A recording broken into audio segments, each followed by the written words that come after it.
Son of a bitch.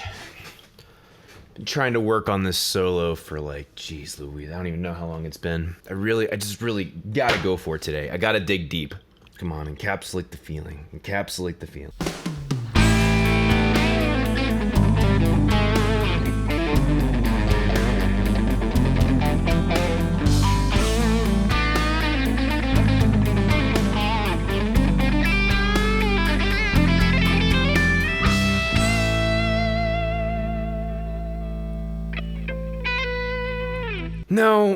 No, it just sounds like I'm trying too hard.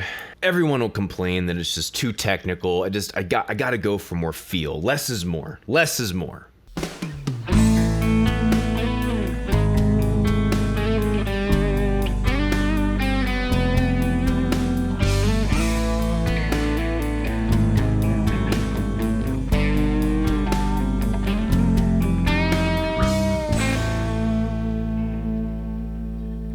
Still too much. It's just, I sound so damn pretentious whenever I play this damn guitar. I have to do even less. Less is more. Less is more. Less is more.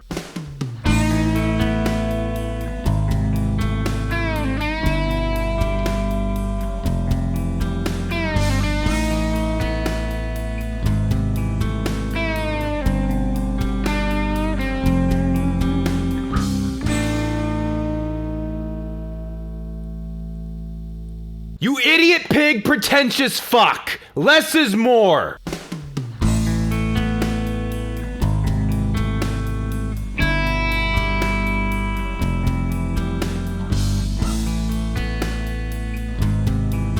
Hey, it's Mike with Become the Night, and welcome to this episode of Mike, the music snob.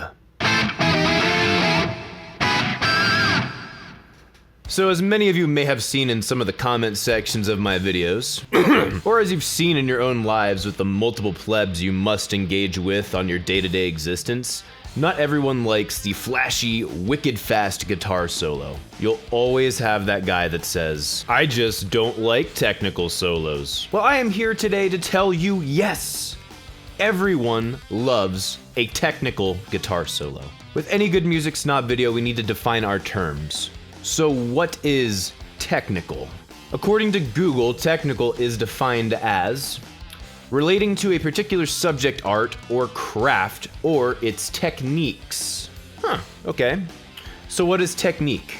Technique is defined in a few different ways that are all similar, but slightly different. It's like the term hipster. People have numerous definitions for them. And by many definitions, I'd be considered a hipster, but in the common vernacular, that would be 100% incorrect. While these guys definitely fit into some of the definitions, this guy is more what we're talking about when we call someone a hipster. So when people use the term technical to describe a guitar solo, they are typically using the definition of technique, meaning skill or ability in a particular field. This implies that the person playing the guitar solo has expertise, proficiency, mastery, and ability in this field. Typically, a technical guitar solo or playing style is attributed to such players as Kirk Hammet, Steve Vai, and John Petrucci. And the guys that people would typically describe as more feel players would be Carlos Santana, David Gilmour, and B.B. King. So wait, if a person says that they really don't like technical guitar solos, and when they use the word technical, they're referring to someone with more mastery or ability, are they admitting that they're listening to inferior guitar solos, thereby listening to inferior musicians? Yes, of course, because all of these musicians are musical hacks. No, of course that's not what they mean, and that is not the case. But then why do we call guitar solos with a lot of notes technical? Because musicians are lazy and it's a bullshit term. All of these guys that I mentioned are technical masters if you are using the correct definition, which is a skillful or efficient way of achieving something. Now, if we can all be honest with ourselves for a second and admit that John Petrucci is not trying to accomplish the same thing as Carlos Santana, we can see that they are using different techniques for different reasons to communicate different things. They are each masterful in their own techniques they employ. All great feel players play very technical solos, but it's not because they play a lot of notes, it's because each note has an extreme amount of finesse. So if you wanted to compare the guitar solo in Master of Puppets to the guitar solo on The Wall, you would be looking at two guitar solos that I would say take an equal amount of technical proficiency to accomplish.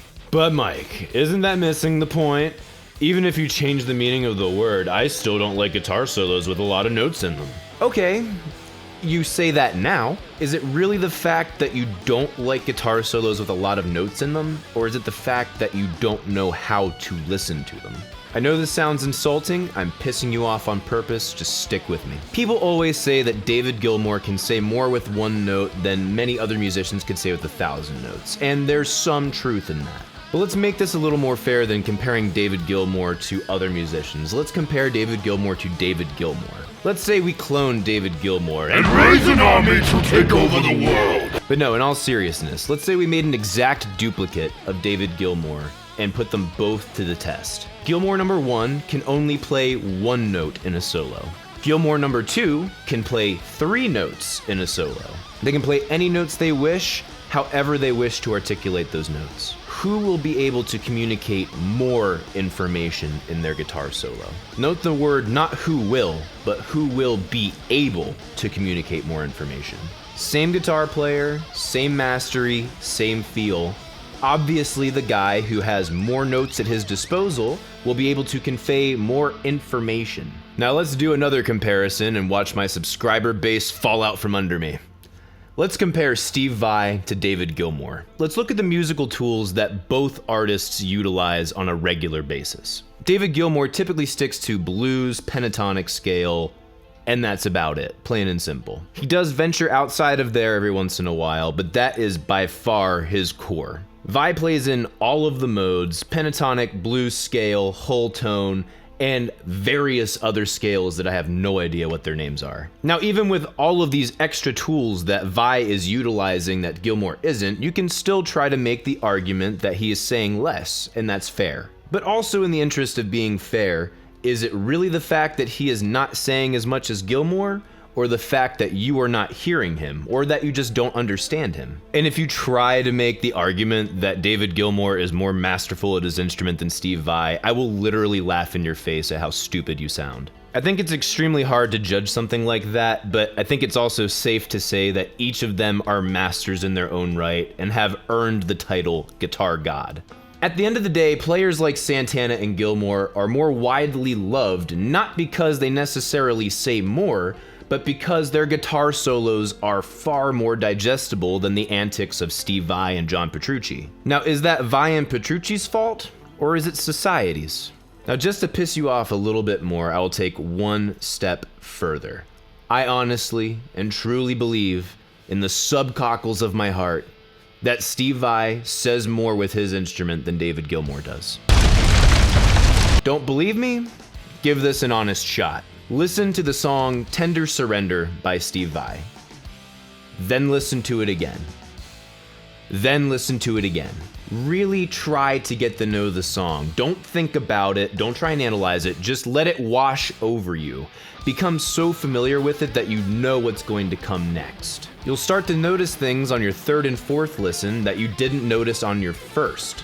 And if you do it correctly, you'll be able to see the intricacy in not just the amount and types of notes that he plays, but in the amount of finesse that he puts into each note. If in the end you still say, hey, you know what, I still just like really nice, easy guitar solos better, that's totally fine. I'll be the first to say that there's a lot of shredderific guitar solos that I think are garbage compared to David Gilmour's work.